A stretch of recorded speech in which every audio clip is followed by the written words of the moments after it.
একটি নির্দিষ্ট সময় পর্যন্ত সেনাবাহিনীতে দায়িত্ব পালন করা ইসরায়েলের সব নাগরিকদের জন্য বাধ্যতামূলক। তবে দেশটির কট্টর ইহুদি সম্প্রদায় হারেদি গোষ্ঠীর মানুষেরা দীর্ঘদিন এই বাধ্যবাধকতার বাইরে ছিল। ধর্মীয় মূল্যবোধের সঙ্গে সাংঘর্ষিক হওয়ায় সেনাবাহিনীতে যোগ দিতে নারাজ তারা। কিন্তু গেল বছর দেশটির সুপ্রিম কোর্টের এক রায়ে পরিস্থিতি বদলে যায়। অর্থোডক্স ইহুদি তরুণদের সেনাবাহিনীতে বাধ্যতামূলক যোগদানের আইনে উত্তপ্ত হয়ে ওঠে গোটা ইসরায়েল। পক্ষে বিপক্ষে দেশ জুড়ে শুরু হয় বিক্ষোভ আন্দোলন। এমনকি দেশটির পার্লামেন্টেও এ নিয়ে ব্যাপক শোরগোল দেখা যায়। একই ইস্যুতে এবার ভাঙন দেখা দিয়েছে নেতানিয়াহুর জোট সরকারে। পার্লামেন্টে হারেদি গোষ্ঠীর প্রতিনিধিত্বকারী রাজনৈতিক দল ইউনাইটেড তোরাহ জুডাইজম পার্টি নেতানিয়াহুর জোট থেকে বেরিয়ে আসার ঘোষণা দিয়েছে। অর্থোডক্স জিউ সম্প্রদায়ের ইয়েশিবা শিক্ষার্থীদের সামরিক পরিষেবা থেকে অব্যাহতি সংক্রান্ত একটি বিল নিয়ে এই সিদ্ধান্ত নিয়েছে কট্টর ডানপন্থী দলটি।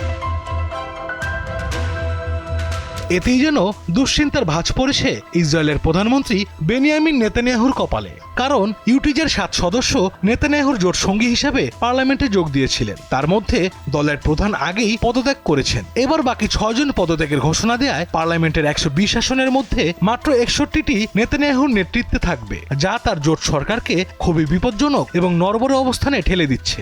এ নিয়ে ইসরায়েলের রাজনৈতিক অঙ্গনেও দেখা দিয়েছে অনিশ্চয়তা। এক বিবৃতিতে ইউটিজের নেতারা জানান, 2022 সালে জোটে যোগদানের সময় তাদের প্রধান শর্ত ছিল সামরিক পরিষেবা থেকে ইয়েশিবা শিক্ষার্থীদের অব্যাহতির বিষয়টি আইনত নিশ্চিত করা। কিন্তু দীর্ঘদিন ধরে বিলটি ঝুলিয়ে রেখে প্রতিশ্রুতি ভঙ্গ করেছে নেতানিয়াহু। এদিকে অন্যান্য কট্টরপন্থী ধর্মীয় দলও যদি ইউটিজের পথ অনুসরণ করে তবে নেতানিয়াহু সরকার মুখ থুবড়ে পড়বে বলে আশঙ্কা করা হচ্ছে।